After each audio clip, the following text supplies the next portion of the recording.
ஓம் ஸ்ரீ குருபியோ நமக. ஓம் ஸ்ரீ மகா பெரியவா சரணம். ஆகஸ்ட் 22ஆம் தேதி நாளைய தினம் மகா சங்கடகர சதுர்த்தி. உங்கள் வீட்டோட பூஜை அறையில் கொண்டை கடலை கூட இந்த ஒரே ஒரு வேரை சேர்த்து வைக்கிறது மூலயமா உங்கள் வீட்டில் பணம் நிரம்பி வழியும், கோடி கடனும் காணாமல் போகும். அது என்ன பரிகாரம் அப்படிங்கிறத பற்றி தெரிஞ்சுப்போம். அதுக்கு முன்னாடி நம்மளோட வீடியோஸை இப்போ தான் நீங்கள் ஃபஸ்ட் டைம் பார்க்குறீங்க அப்படின்னா மறக்காமல் சப்ஸ்கிரைப் பண்ணிக்கோங்க. இது மாதிரி அப்டேட் தெரிஞ்சுக்கிறதுக்கு பக்கத்தில் இருக்கக்கூடிய நோட்டிஃபிகேஷன் பெல்லையும் கிளிக் பண்ணிக்கோங்க. இப்போ கொண்டை கடலை கூட எந்த வேரை சேர்த்து வைக்கணும் அப்படிங்கிற பற்றி தெளிவாக தெரிஞ்சுக்கலாம். ஒரு மாதமும் வரக்கூடிய பௌர்ணமிக்கு பிறகு வரக்கூடிய தேய்பிரே சதுர்த்தி திதி தான் சங்கடகர சதுர்த்தி. அப்பேற்பட்ட சங்கடகர சதுர்த்தி ஆவணி மாதத்தில் வரக்கூடிய தேய்பிரே சதுர்த்தியாக வரும்போது அதை மகா சங்கடகர சதுர்த்தின்னு நம்ம எடுத்துக்கிறோம். விநாயகர் அவதரித்த தினம் வளர்பிறை சதுர்த்தி. ஆவணி மாதத்தில் வளர்பிறை சதுர்த்தியில் தான் விநாயகர் பிறந்திருக்காரு. அதை தான் விநாயகர் சதுர்த்தியாக நம்ம ஒரு வருஷம் கொண்டாடிக்கிட்டு இருக்கோம். நிறைய பேர் வளர்பிறை சதுர்த்திக்கு முக்கியத்துவம் கொடுக்காம விநாயகர் சதுர்த்தி அன்னைக்கு மட்டும் வளர்பிறை சதுர்த்திக்கு முக்கியத்துவம் கொடுப்பாங்க. அதுக்கு காரணம் என்னென்னா, விநாயகருக்கு வளர்பிறை சதுர்த்தியை விட தேய்பிரை சதுர்த்தி தான் ரொம்ப பிடிக்குமா. இந்த வளர்பிறை தேய்பிரை அப்படிங்கிறது சந்திரனோட ஒப்பிட்டு வரக்கூடிய ஒரு காலம். அமாவாசைக்கு பிறகு வரக்கூடியது வளர்பிறை, பௌர்ணமிக்கு பிறகு வரக்கூடியது தேய்பிரை. அதாவது ஒரு முறை சந்திர பகவான் விநாயகரோட உருவத்தை குண்டா இருக்காருன்னு சொல்லி கிண்டல் பண்ணிட்டு வரான். இதனால கோபமான விநாயகர் சந்திரனுக்கு சாபம் கொடுத்துருவார். அதுக்கப்புறம் மனசு வருத்தப்பட்டு சந்திரன் விநாயகர்கிட்ட மன்னிப்பு கேட்பார். அப்போ சந்திர பகவானுக்கு விநாயகர் மன்னிப்பு கொடுத்தது மட்டும் இல்லாமல், இனிமே தேய்பிரை சதுர்த்தியில் மக்கள் என்னை வணங்கும் போது நான் மனம் சந்தோஷப்படுவேன், அவங்களோட சங்கடங்கள் எல்லாத்தையும் நான் தீர்த்து வைப்பேன், என்னை வணங்கிட்டு கடைசியாக சந்திரனையும் வணங்கணும்னு விநாயகர் பெருமான் மக்களுக்கு அறிவுரை கூறியிருக்காராம். அதனால் எந்த ஒரு சதுர்த்தி திதியாக இருந்தாலும் சரி, வளர்பிறை சதுர்த்தியாக இருந்தாலும் சரி, தேய்பிரையில் வரக்கூடிய சங்கடகர சதுர்த்தியாக இருந்தாலும் சரி, விநாயகரை வணங்கிட்டு கடைசியாக சந்திர பகவானையும் மனசார வேண்டிக்கோங்க. அது மூலயமா இவங்க 2 பேரோட அருளையும் நீங்கள் ஒரே நேரத்தில் பெற முடியும். அந்த வகையில் ஆவணி மாதத்தில் வரக்கூடிய தேய்பிரை சதுர்த்தி தான் மகா சங்கடகர சதுர்த்தி. ஆகஸ்ட் 22ஆம் தேதி வரக்கூடிய மகா சங்கடகர சதுர்த்தி திதி மாலை 6:15 தான் ஆரம்பிக்குது. அது ஆகஸ்ட் 23ஆம் தேதி மதியம் 3:50 வரைக்கும் இருக்குது. அப்போ 22ஆம் தேதியா 23ஆம் தேதியா சதுர்த்திங்கிறது கேள்வி வரும். ஆகஸ்ட் 22ஆம் தேதி தான் சதுர்த்தி திதி. அன்னைக்கு தான் மகா சங்கடகர சதுர்த்தி சம்பந்தமான எல்லா விதமான பூஜைகளும் அபிஷேகங்கள் ஆராதனைகள் நடக்கும். அன்றைய தினம் உங்கள் வீடு பக்கத்தில் இருக்கக்கூடிய கோவிலுக்கு போங்க. விநாயகருக்கு அபிஷேகத்துக்கு தேவையான பொருட்கள், அலங்காரத்துக்கு தேவையான பூக்கள், அருகம்புல் மாலை இதெல்லாம் செஞ்சு எடுத்துகிட்டு போயிட்டு உங்கள் கையால் கொடுங்க. கோவிலை சுத்தப்படுத்தக்கூடிய பணி செய்யுங்க. கோவிலுக்கு வரக்கூடிய பக்தர்களுக்கு ஏதோ உங்களால் முடிஞ்ச அளவுக்கு ஏதாவது நைவேத்தியம் செஞ்சு எடுத்துகிட்டு போயிட்டு அதை கொடுங்க. ஒரு 10 ரூபாய்க்கு சாக்லேட் வாங்கிட்டு போங்க. கோவிலுக்கு வரக்கூடிய குழந்தைகளுக்கு, சிறு பிள்ளைகளுக்கு உங்கள் கையால் சாக்லேட் கொடுங்க. இது எல்லாமே மகா சங்கடகர சதுர்த்தி அன்னைக்கு நீங்கள் செய்ய வேண்டிய எளிமையான பூஜைகள். ஒரு சதுர்த்தி திதியும் எந்த கிழமையில் வருது அப்படிங்கிறத பொறுத்து அதுக்கான பலன் மாறுபடும். உதாரணத்துக்கு ராகு கேது தோஷம் இருக்கிறவங்க பொதுவாக விநாயகரை வழிபட்டா அவங்களுக்கு ராகு கேது தோஷத்தோட தாக்கம் குறையும்னு சொல்லுவாங்க. அதே மாதிரி ஒருத்தவங்க வாழ்க்கையில் குரு பகவானோட ஆதிக்கம் அதிகமாக இருக்கணும். குரு திசை அடிச்சிட்டாலே கீழே இருக்கிறவங்க கூட மேலே போயிடுவாங்க.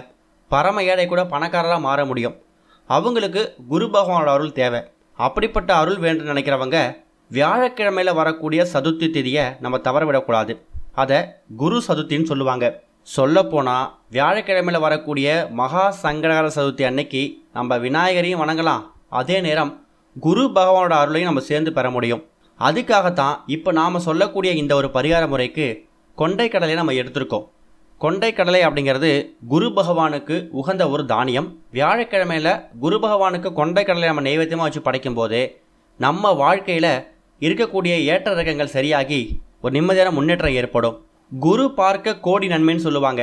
அப்பேற்பட்ட குரு பார்வை உங்கள் மேலே விழணும்னா வியாழக்கிழமையில் வரக்கூடிய இந்த ஒரு மகா சங்கடகர சதுர்த்தி அன்னைக்கு நீங்கள் விநாயகரையும் வணங்கிட்டு கூடவே குரு பகவானையும் வணங்கணும். நம்ம முன்னாடியே சொன்ன மாதிரி குரு பகவானுக்கு உகந்த கொண்டை கடலையை ஒரே ஒரு கைப்பிடி அளவு எடுத்து உங்கள் வீட்டில் பூஜை அறை தட்டில் வச்சுக்கோங்க. அடுத்ததாக அதில் நீங்கள் ஒரு முக்கியமான வேர் ஒன்று சேர்க்கணும். அது என்னன்னா வெட்டி வேர். இந்த வெட்டி வேர் அப்படிங்கிறது தெய்வீக சம்பந்தப்பட்ட விஷயங்களில் முக்கியமான ஒரு பொருள். அதுலேயும் குறிப்பாக சாமி சிலைகளுக்கு அபிஷேகம் பண்ணும்போது ஒரு சில சாமி சிலைகளுக்கு இந்த வெட்டி வேரை தண்ணியில் கலந்து அபிஷேகம் செய்வாங்க. அதுவும் விநாயகருக்கு இந்த வெட்டி வேர் அபிஷேகம் அப்படிங்கிறது ரொம்ப ரொம்ப முக்கியத்துவம் வாய்ந்தது.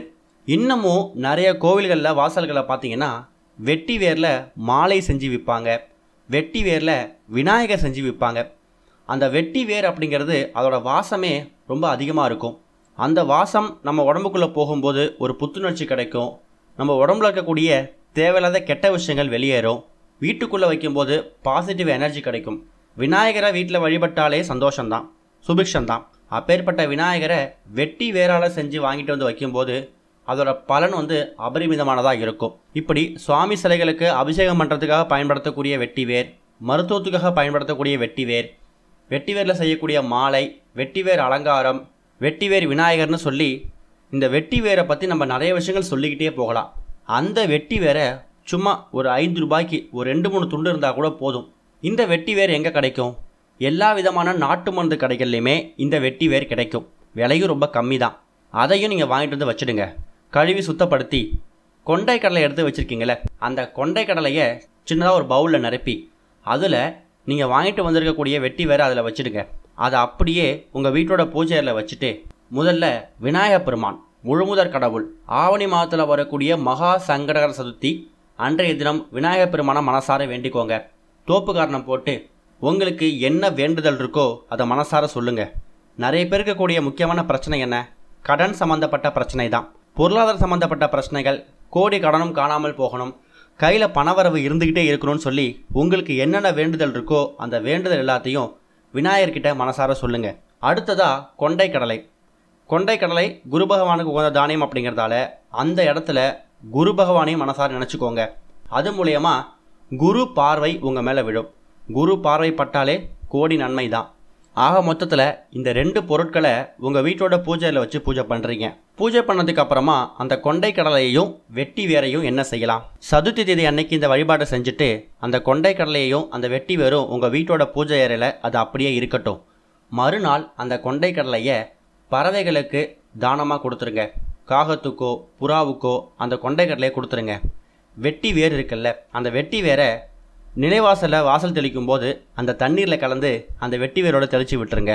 இன்னொரு பக்கம் பூஜை செஞ்சு அந்த வெட்டி வேரை தண்ணீரில் போட்டு உங்கள் வீடு முழுக்கோடு தெளித்து விடுங்க. தண்ணி வாசலில் தெளித்ததுக்கு அப்புறமா அடியில் வேர் மட்டும் இருக்கும், அதை ஏதாவது ஒரு செடி கொடியில் போட்டுருங்க. கால்பட இடத்துல போட்டுருங்க. இவ்வளவு தான்.